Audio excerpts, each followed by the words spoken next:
in association with Twisted Timber Tree Stands,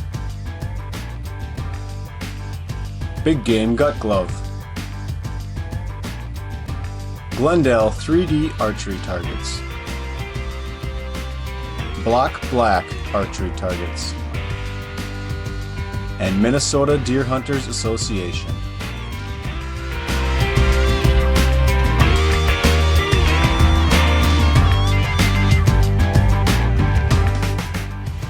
Crush some antlers.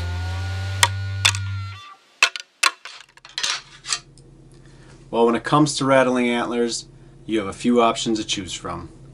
Real antlers, of course, which you can get in a number of different ways. Maybe from sheds, from deer that you've harvested in the past, from roadkill, or any number of other ways that you can think of. There's also synthetic antler-like products out there that look like real antlers but are made from plastic. And then there's a number of different contraptions that are made and commercially available that make antler-like crashing sounds. I prefer the real thing, but it's not always convenient to pack a set of these in your backpack every time you go hunting. And I could use a smaller set of antlers, but there's a discernible difference in the sound that those smaller antlers make versus the larger set that I carry. And I believe that deer can distinguish those sounds. A big buck is not as likely to come check out a couple of year-olds scrapping versus two seasoned veterans going at it. With that said, the most realistic contraption, in my opinion, is the Rattle Bag.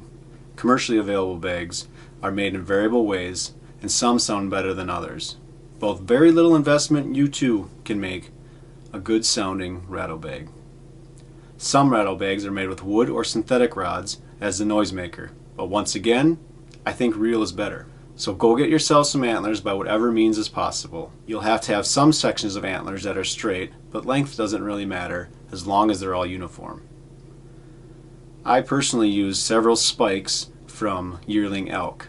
These were perfect because they're relatively straight and have a relatively large diameter, creating that deep sound of large antlers of older bucks.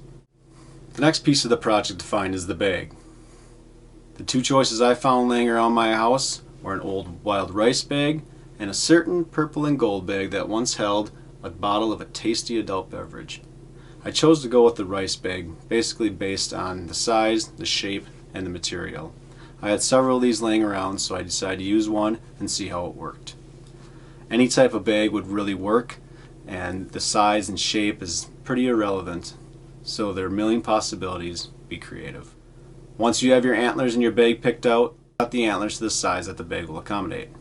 Cut each antler piece to the same length, and experiment with how many antler pieces you want to have in your bag to create the right feel and the right sound.